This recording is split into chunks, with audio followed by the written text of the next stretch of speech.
Betting for breakfast. Wednesday night, our golf betting show brought to you by Heat Ratio Sports. Everybody make sure you like and subscribe to the YouTube channel and throw some comments. Let us know what golf bets you're playing, what you like this weekend as well. It's going to be a great tournament. I'm Mark Drumheller. I am here with Dave Gleckner and Chris McGinnis, coming off a very hot Zurich Classic where Dave, it was another tournament weekend and another outright winner we picked on the show. Second one in the last 4 weeks. You drilled it with Leishman and Cam Smith, Team Mullet. And it looks like you got the belt to show it. You got the Macho Man glasses. You came off the top rope. You got the outright. I love to see it, buddy. Great call on Cam Smith. Yeah, what a good one. That felt good last week. It's one of those where kind of loaded up on them a little bit. And, like I said, the pairing – it was a match made in heaven for them, match made in heaven for bettors, because they played with that little edge. Now, they didn't play great coming down the stretch. Leishman chipping in at 16 was a holy you-know-what moment. But, they did enough. They parred 18 twice to get the playoff win, and it felt good. It felt really good, just that the stats lined up. Everything, that I was looking at kind of framed them to play well there. But not just them. We all hit on a lot of picks, and I'm going to use a constant theme this week. Whatever I'm betting to win, I'm betting top 20 as well, because that seemed to work last week, and we'll get into that. But everybody had some good picks. Chris's guys had the 54-hole lead. I mean, Yeah, I was feeling good on Friday. I'll tell you that. Yeah. Yeah. Oh, I'm sorry. They had the 36-hole lead. Yep. Yeah. Mm-hmm. Especially Stenson and Rose came in really well and played the first round of alternate shot, just like I thought they would. But it was all downhill from there for those two. Yeah, I felt like every night we had somebody at the top of the leaderboard. Like I had the round one long shot with Mitchell and Snedeker. They were in the mix. They weren't able to get us to the window, but they were right in the mix. They ended up, playing great the whole weekend. And then and then like I said, Chris, yours went right to the top of the leaderboard, and then Dave, of course, Cam Smith. But all our guys right in the mix. We had 5 teams in that top 8. Now, I know there are a couple teams that tied for top 8, but we were right in the mix all weekend. It was just an outstanding weekend, and we played them top 20. Like I played home at top 20. I hit that. I played Keegan Bradley and Steele top 20, hit that. So that's been the key, is just kind of leveraging your stakes, with the outrights and the top 20 or top 30 or, whatever the best odds are that you like. I definitely think that's the best way to go about it. But what a fun weekend. But Dave, let's touch on Zurich for a little bit. I personally had a hard time playing the matchups. Usually I like to bet these matchups live. And this weekend, our guys were right in the mix, so we really didn't need to play the matchup. So I kind of laid off.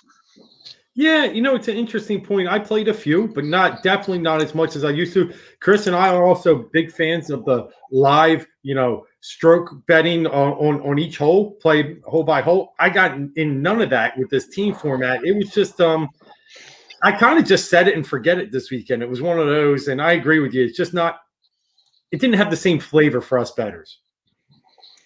I agree. The hole-to-hole betting it was a lot hard to get behind here. Making some weekend adjustments though, I was in on that. After seeing the first 2 days on Saturday morning, on Sunday morning, maybe trying to chase a little bit or get a little bit more money on one side or bring a new team in. I did a little bit of that, but for the most part, I stuck with my original picks as well. Yeah, our guy Al Griffin checking in. Al, appreciate you tuning in, man. Check him out on the Heat Ratio Sports Network. When you subscribe to the channel, you get all the content across all sports.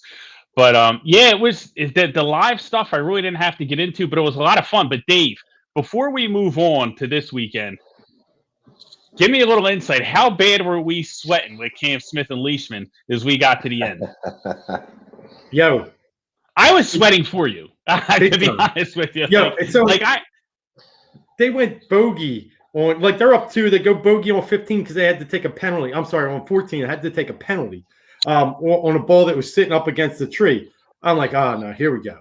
And then 16 happens, and, actually Louis birdies 15, the hardest hole on the whole course. And I'm like, oh, we're tied. And then splish splash, 16 tee shot goes in the water. Oh, no. But, hey, they were able to to hang in there, and they didn't make the crucial mistake. The one guy that you thought was probably the most steadiest, I thought was the most steadiest, made the worst mistake of them all in the playoffs. And Louis shanking one into the water on 18. Cam blew one from 100 yards, 40 feet to the hole. Like, they were playing a little tight at then, but they stayed the course and they played good enough to win, and it felt good. You're right. I sweat. I sweat a lot. I was sweating too. I had the tweet crafted. I had it in drafts. I was like, oh, I'm going to tweet this out. Dave nailed this out right. This is incredible. Yeah. I got it. And it was like, once I finished the tweet and put it in drafts, it started to go sideways. And I'm like, you got to be kidding me. Like, we got to get to the window on this. This is cash money. This is always how it happens. But that's what makes this stuff so much fun. You know what I mean? Is, it just takes one shot, in the water, and all of a sudden everything can change pretty quickly, or one penalty, something of that nature. But I definitely thought it was a fun weekend. It was just with the teams, it was a little tough for me to do the live betting. But luckily, hey, our guys were right in the mix all weekend. Yeah, no doubt. So let's get some more this week. Yeah, 100%. And this is, Valspar Championship. I love it, dude. I mean, you know me. I like the chaos. I am here for the chaos, and this is one of the most difficult courses. And I'm hearing there could be, if you go to AccuWeather, you're seeing these winds creep up 12, 13 miles per hour. So we could get some windy conditions mixed in with the challenges of this course. The main thing you keep hearing about is the snake pit, right? 16, 17, 18. Dave, talk a little bit about the course, some of the challenges, and some of the things that we're looking at as far as the players and, key metrics and things of that nature that we target when we make our bets. Yeah, so, you look at this course, you're right, consistently in the top 10, hardest courses on tour, hardest tournaments. Only once in the past 7 years, I think, was a score to par in double digits under, I think it was 10 under 2-3 years ago by Paul Casey. It's a par 71, 7,300 yards plus. Really interesting, it's 5 par 3s. And we all know par 3s are some of the hardest scoring holes on each and every course. It's tough. We play golf. Par 3s are, you get a 3, you're rolling pretty nice. So they had 5 on here. That's a unique touch. You talked about the snake pit, 16, 17, 18. That's where tournaments are lost. They aren't necessarily won a lot of times, but they're lost there. And you got the especially for Louis. Oh, Louis. Oh, Louis. Oh, no. But 16 is a tough par 4, 17 is a long par 3, and 18 finishes with a 445 par 4 that has a very big slope. A lot of Florida, you don't think it's pretty flat. Not this course. They actually have some decent elevation changes. Yeah, it's steep, and then the green rolls from front to back. So you got to get it back there. You're rolling off, and you're having a hard chip. And you mentioned it earlier. There's a lot of key stats on this course, and for me, I'm starting to eye up strokes gained around the green, strokes gained approach to the green, and I like the par 3 scoring. There's also a hint to the par 5 scoring since there's only a couple, but I'll leave that out the window. Those are the 3 that I'm really looking at. This course is so funny. They say, you've had long drivers win here, you've had short drivers, you've had accurate players, you've had great putters. It's a little bit of everything, which is pretty cool. It's going to be a really cool tournament. Anyone can win. Yeah, well, you mentioned the drivers, and I think that's an interesting point because the 3 things I was looking at was around the green, approach, and driving accuracy, right? You can go short, you can go long, but you got to be accurate, right? And you got to be accurate, around the greens, obviously. The average place in the stats, the last 4 events at Valspar, around the greens, 15th, approach 5th, and tee to green, 14th. So if you take the winners of the last 4 events and, you average out their placement in those key stats, that's where it lands. So that kind of shows you how important it is. We're expecting firm conditions. So we're going to have some, rolling greens. And the course setup, there's some, weird 45-degree angles you got to shoot from at times. And it can be really frustrating for golfers. So, we talked a little bit before in previous episodes about temperament and, being able to kind of, shoot through adversity and things of that nature. And, Chris, I think all that plays into it. And I think that, golf is such a mental game, right? The littlest thing can kind of throw you off. And I think it's going to play huge this weekend. Yeah, absolutely. Look, like any other tournament, these guys are going to have to come out and play.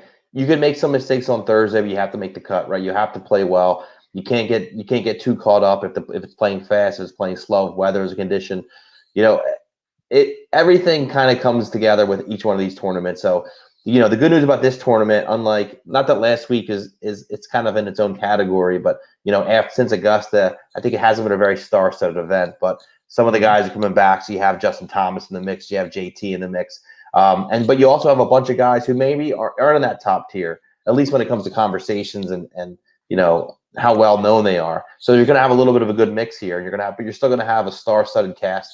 And I think it's going to be a great tournament. Yeah, I'm really excited for this one. Like I said, just the challenge of it, and I think trying to pick, again, so many factors go into it. The mental temperament, and their incoming form is going to play well.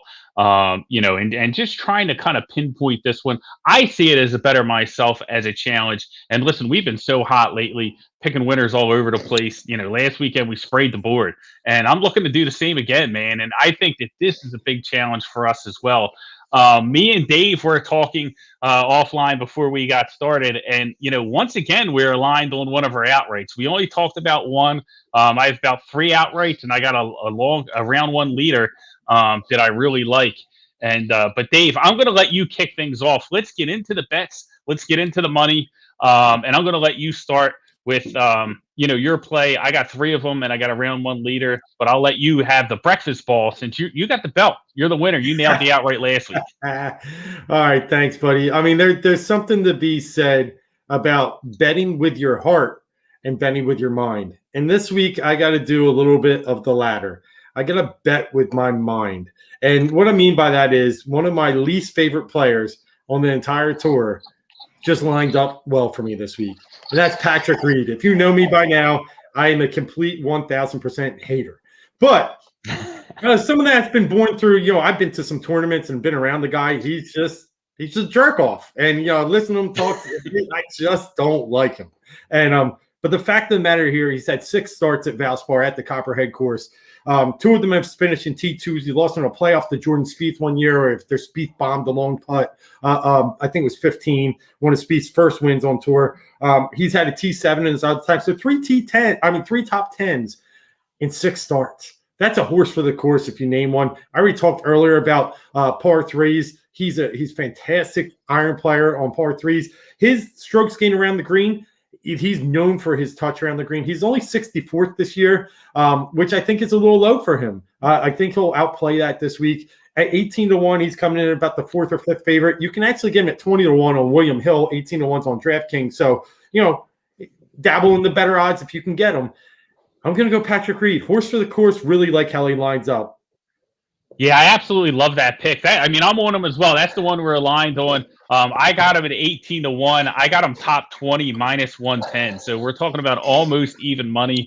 Top 20 minus 110. Almost even money for him to place in the top 20. And I just, love his form of late. Like I said, tied for 8th, in the Masters. You talked about how successful he's been at this specific event, at this difficult course. He's finished, second twice. So again, coming off a strong performance at the Masters, and he's second on tour at birdie average at 4.75. He's 8th at total strokes gained. He thrives in scrambling. He thrives in getting himself out of difficult positions, right? He gets himself in trouble. He gets himself out of trouble, keeps in composure, has the mental makeup for the course. So I love Patrick Reed here at 18-1. I love him even if we don't hit Reed at 18-1, we're going to hit this top 20 at minus 110. So I am very excited about Patrick Reed this weekend. Chris, who you got lined up for this weekend? So I'm on Patrick Reed as well. Not only did Dave take my pick, and I'm on board, he took my entire intro, my entire pitch for Patrick Reed was completely taken out from under me. So I'll just second Dave and you, Mark, for Patrick Reed. I actually got him 20-1. So nice. 18-1, 20-1. That's awesome.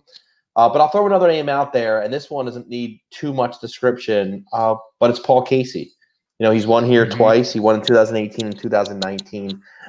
It's hard to bet against a guy like that with that kind of history, winning 2 years in a row. This course clearly plays to his strengths.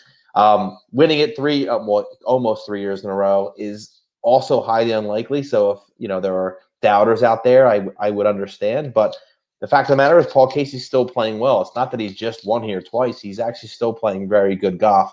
And with that track record on this course, I think it's hard to not see the value there. And right now you can probably find Casey somewhere in the 22-1 range. So for me, I'm all about it. Yeah, tremendous value of Paul Casey. I mean, to do what he's been able to do with this course, and that was the challenge with me. Like, I'm a Casey guy. I bet on the past couple tournaments.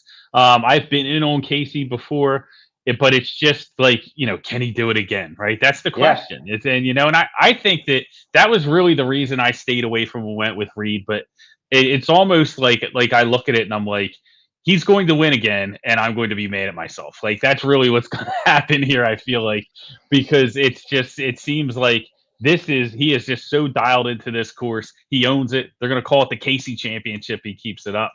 But I mean, honestly, man, if he just keeps winning, what do you do, man? They'll call him the Snake Pit. They'll just name himself, Paul the Snake Pit Casey. But yeah, I mean, he's on fire, man. He's been doing a great job. I'm going to start. I'll kick things off with my second outright. And this is a guy, Dave, that you've been on recently that I like him this week, to be honest with you. I got 28-1, and that's Scottie Scheffler. I have him top 20 at plus 120. And I think there's value here. I talked about driving accuracy and how that's going to be important, especially because we're looking at, 12, 13 mile per hour winds. He's top 25 there, right? He's 31st strokes gained around the green. 4 top 10 finishes, 6 top 20 in his last 8 events. Now, that includes the match play, which is a little bit weird, right? But he played well. So if we're talking about form, nobody's hotter than Scottie Scheffler right now, the way he's been playing. It's his first go here. He's a debutant at the Snake Pit at Valspar, but I think he's up to the challenge, man. And I don't think he's a guy that's going to let the wind bother him if it does get windy and get between 10 and 15 miles per hour. I think he's live here at 28-1. I like him. I think it's good value for him, considering the way he's been playing. A little bit of variance with it being his first time at the course, but it was enough for me to place the bet, man. I like him, especially the top 20. I'm getting plus money at 120. Yeah, I'm waiting for Scottie to, crack it open. That's what I just need him to see close one out. And yes, you're right. I've been on him. I actually really liked his pairing last week with Bubba. Whether they were honest or whether they were, just, joking around, they pretty much said, Bubba called me. I waited a little bit and asked 5 other guys. He said no. So I said yes to Bubba. And Bubba's like, he's right. He was the 9th person I called. Like, I don't know what they were doing, but they were a lot of fun on the course. I think Scottie needs that because we talked about their closing out victories, right? You get a little tense. Bubba brought some levity to that situation. Maybe he helped Scottie a little bit. And yeah, it's coming. That first win's coming. So 28-1's a nice number on him. Real nice. I like it. I like Scheffler now. Yeah, who do you got? Fire away. Yeah, so, another name, I thought you were going to take him from me, but he's not 28-1. He's 45-1. So a guy that I have been eyeing up a little bit lately, haven't been putting him in, winner of the tournament, but I have been putting him in there, in some matchups and some other plays. And for me, that's Charlie Hoffman. I really like the way he's been, starting around the shape, starting to really play some good golf. And we talked earlier, a guy that, again, has been in good form, but also a guy that really fits the 3 stats that I was looking for at this tournament. He's tied for 8th in par 3 scoring. So we know this guy hits the ball well off the tee, is a very good ball striker. He's tied 15th in strokes gained approach. So again, back to the ball striking. Where he lacks a little bit is around the green. He's sitting at 107th this year, which is right around tour average, maybe a little lower. But, again, a guy, he's a solid putter. I'm getting 45-1 on a guy that's been playing a lot better golf. We last saw him down in Texas. He took Spieth to a duel. He didn't lose that. Spieth won that. And I think Charlie's a guy that you get a lot of value at 45-1. So I'll take Hoffman here. A little action on that and definitely sprinkling some top 20 too. Yeah, it's juicy. I'm surprised it's 45, to be honest with you. It was out there pretty long. Considering his recent form, Hoffman's definitely been playing, and it looks like, not to be nothing, but it looks like he got himself in shape a little bit. It's been a good year for Hoffman. He's been in the mix. He could pop right here. He could pop. And that's good value at 45-1, I think. Chris, anyone else you got your eye on when you look at the board here? I do, and similar to Dave, this is more of a value pick.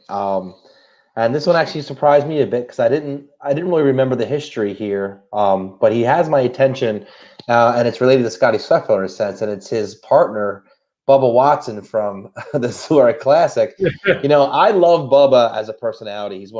I think he's one of the better personalities, one of the funnier guys on tour. Some guys don't like him, but I think he's extremely entertaining. He also has a very unique golf game.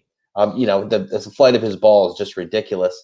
But he also hasn't had a lot of success lately. But he tied for fourth here in 2019. I think he's playing a little bit better than he has been in a while. And he's one of these guys who relies on his tee to green game. And very similar to Paul Casey, he's had success not only on this course but in Florida as well. So all he really needs to do is just bring an average putter. Bring an average putter, and he can make some noise. And based on the way he played with Scottie, and based on what I think I've seen from him the past couple of months, I think at 50-1, you could spend your money. I think it's a really good place to spend your money. And it doesn't have to be at the top. It doesn't have to be as a winner. It can be a top 10. It can be a top 20. There's tons of value on Bubba Watson in this tournament. Yeah, I think so. I agree with you. Yeah, I like that one. I think Bubba is a guy I think can come in here. And this is what I like about the timing of this tournament, right? We're getting towards the PGA Championship. We're getting, and I think some of these guys in here are just coming in with nothing to lose, right? They're coming in and they're like, hey, you know what? Like this is a tournament that I can win at. It's a difficult course. I'm going to be aggressive. I'm going to play it, the best way that I can. And I think that fits Bubba. Like Bubba could actually right. Really make some noise this weekend. Don't you think so, Dave? I do. So, the one thing I say, we're always watching Bubba. He can't hit the ball straight.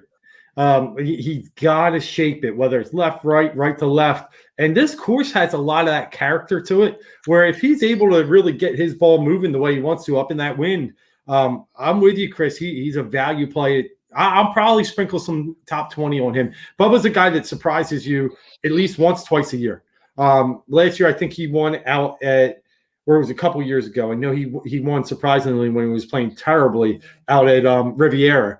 And he's just that guy that just needs a couple rounds to get going his way. It's the putter usually. So why not at 50-1? Well, a world-class player like that. That's right. Yeah, 5-1 for top 10 too, which I think, that could be a play as well. I mean, I think that's pretty good odds for him to get into the top 10. Absolutely. And like we said, he's an aggressive player. This could go sideways. He might even make the cut. But the fact of the matter is he's going to go after it. And if things work out and he gets a couple of bounces, he might find himself in the pole position. And that's what you want. Like if he misses the cut, fine, that's cool. Regroup, right? Play some matchups, play from some stuff live, get back at it. But at least you took your shot. There's value there. You got to jump on it. I like Bubba there. My long shot. And this is a long shot, but I talked about this guy last week. 150-1. It actually moved a little bit. I think it's 125-1 now. But I'm going with my guy Keith Mitchell, man. I was on him last week. I gave him out as round one leader with Snedeker. I'm playing him also top 30. Plus 275. I think that's a tremendous play. I was going to play top 40, but I said, you know what? I'm going to get aggressive. I'm going to play the top 30 because I still even think top 40 was plus money. But going with the top 30 plus 275.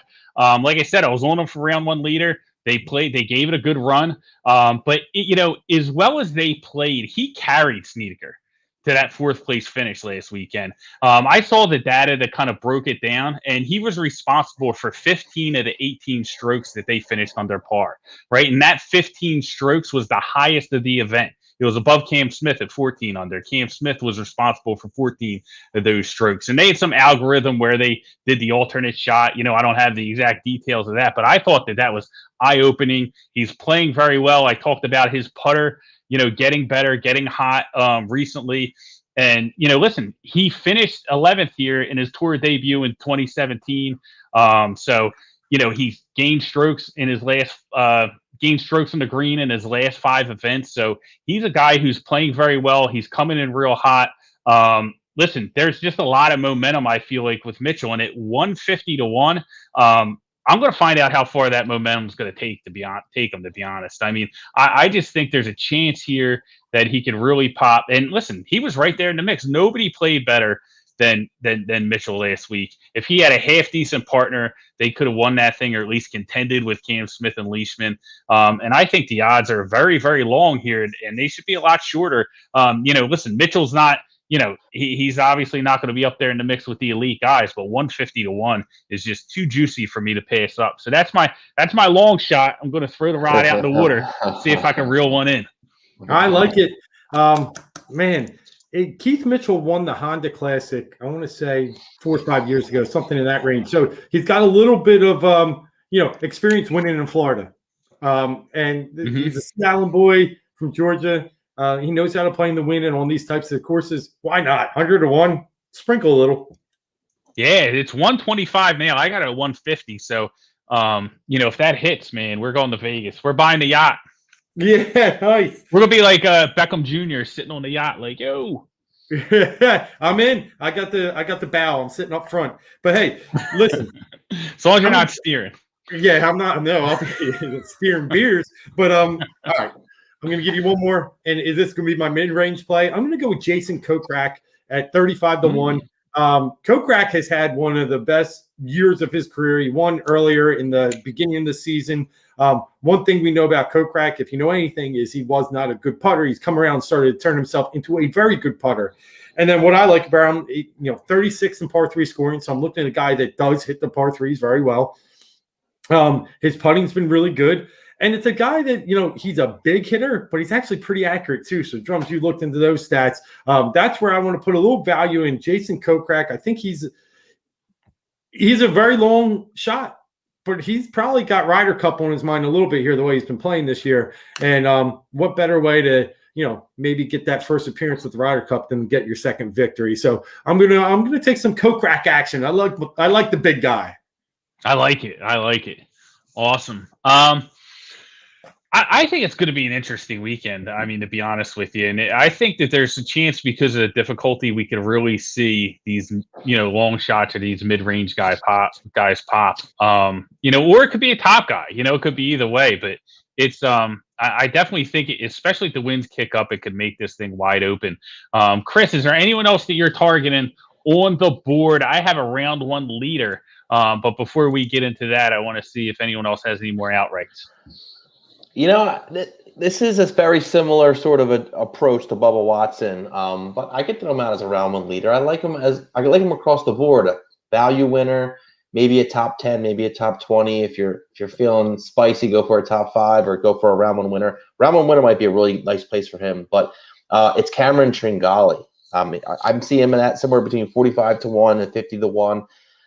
The guy right now he's a top 30 player on tour. He's driving the hell out of the ball, and he's having his best putting. He's putting better now than he ever has, and he's just an extremely talented golfer. And at 45-50-1, the way he's playing, again, it's hard to find a better place to spend your money on this tournament. So while I throw him out for top 5, top 10, top 20, and maybe even a value winner, first day leader, I think I like that as well.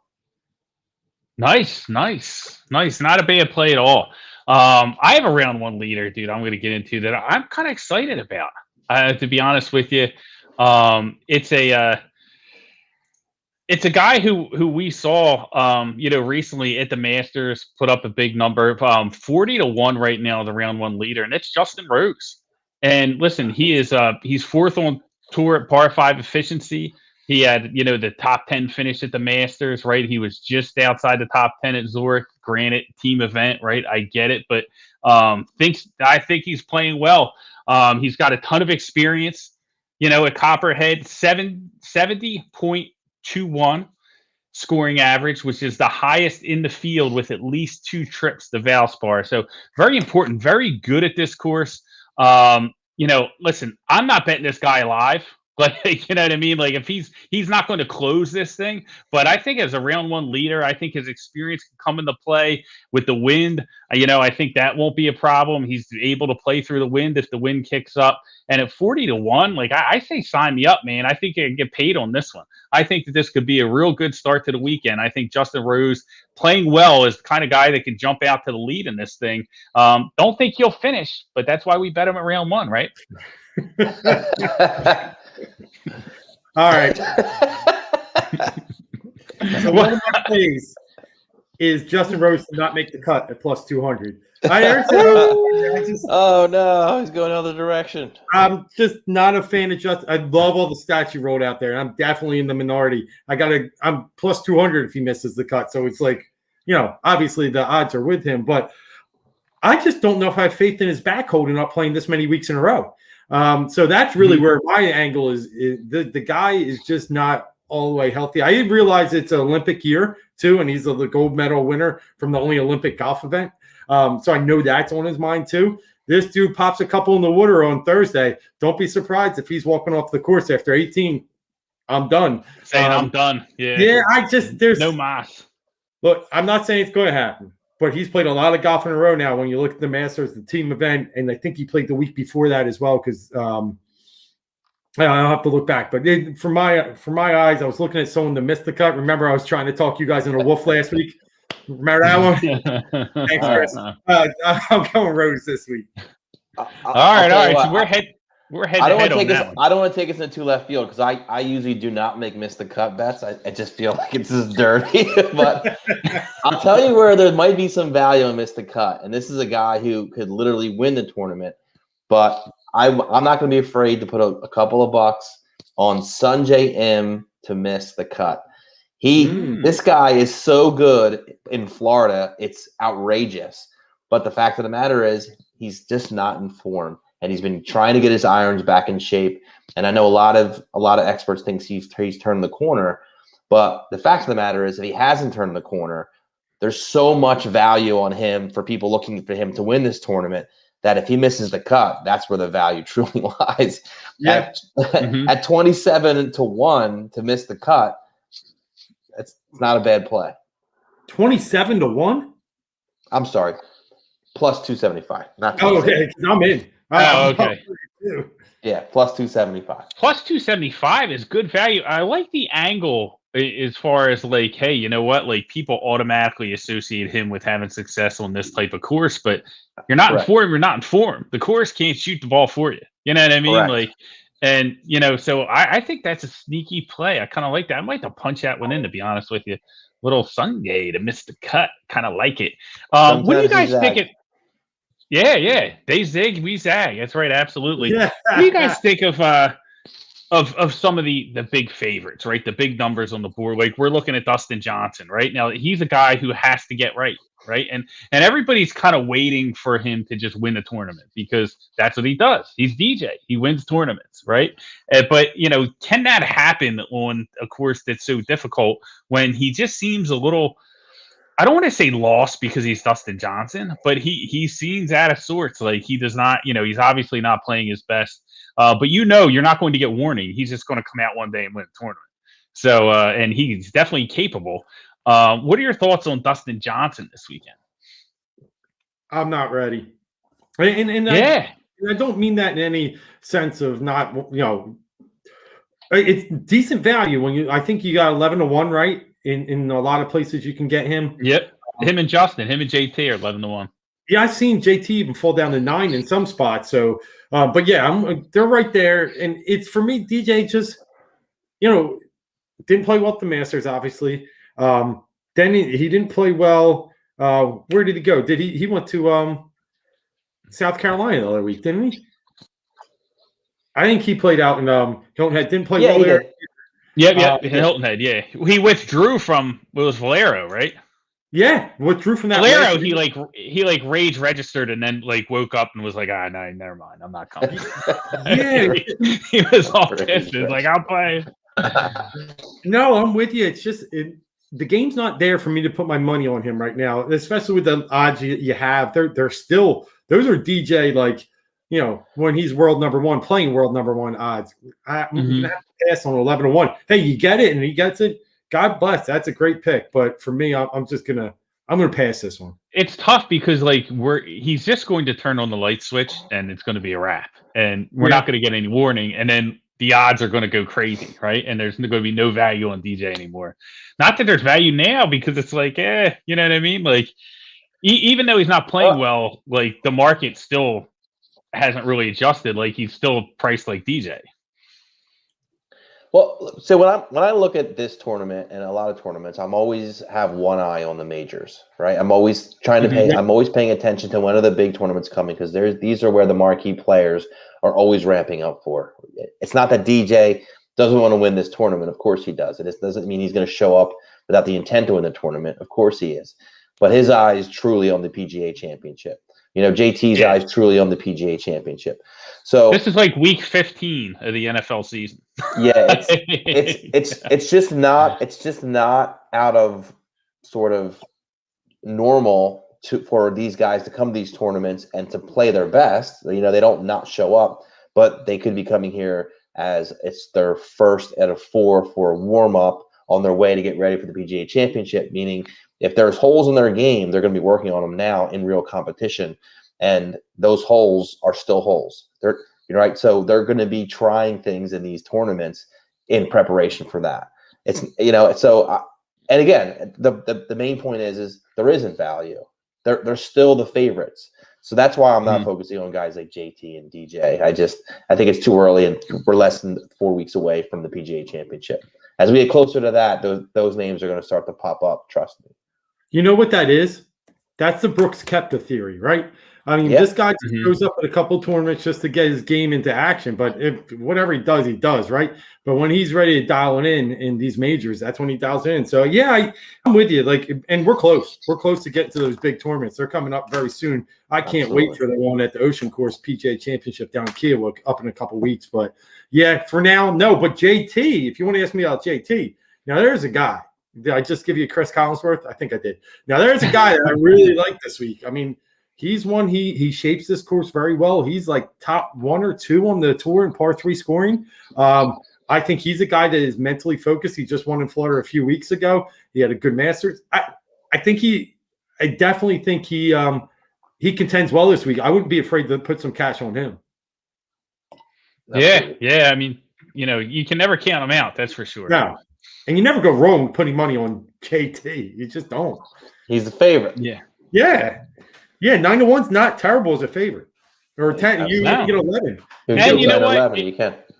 It's a difficult course, and I could definitely see one of these top favorites winning. You know what I mean? I mean, I think if the wind kicks up, it makes it, it opens things up a little bit. But I wouldn't be surprised if listen, I'll tell you, if we get this Saturday, and I'm watching, Saturday morning, and he's right in the mix, it's probably going to be live bets on JT at that point. If my guys are out of it and I don't have a horse in the race, you know what I mean? It's going to be JT time. But listen, almost time to wrap up, guys.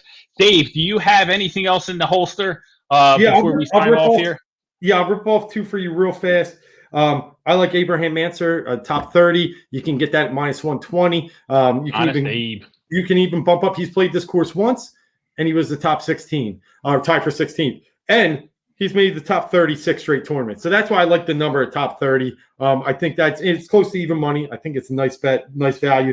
And, hey, Chris, I'm kind of going with you in a way here. And what I mean by that is my matchup for the tournament that I'm eyeing up is Joaquin Niemann over Sung Kim. I take the 3 stats. I got it. Man, I take the 3 stats. I look at par 3 scoring average. Im is 30th, 9 and 7th. All right, better. I look at strokes gained approach. Im 89th, 9 and 44th. A lot better. I look at strokes gained around the green. 180th for Im. 95th or 90th. He beats him by a lot in every category I like. He's the underdog in this matchup. I love it. Minus 103. Give me Joaquin. That's just a day 1 matchup? No, the whole tournament. As for the whole tournament, I might have to dial that one in. Yeah, Sanjay will not be playing on Sunday. That's for sure. That's why I said I'm with you. We might win it by Friday. We might be eating Sizzler Friday night. Sizzler. Absolutely love it. Absolutely love it. But listen, guys, had a blast, man. It's going to be an awesome weekend. Everybody out there, make sure you follow us, Heat Ratio Sports Network on YouTube. Like, subscribe. You'll automatically get entered. We're raffling off those prize packs with the good people of Yingling. Baseball's back, and they got great great prize packs. So make sure you like and subscribe. That way you get notified every time we go live. Make sure you're following us on Twitter. That way, we're posting all the live bets throughout the weekend. Listen, we've been incredibly profitable. It's been a tremendous month this past month, and we're only looking for things to continue. So we appreciate all your support. And hopefully everybody has a profitable weekend, this weekend. That's what we want to see. It's all about, exchanging information and getting good bets to the window and cashing our tickets when it's all said and done. So, I want to thank everybody for tuning in, and we will be back next Wednesday night with more golf action. Thanks for tuning in.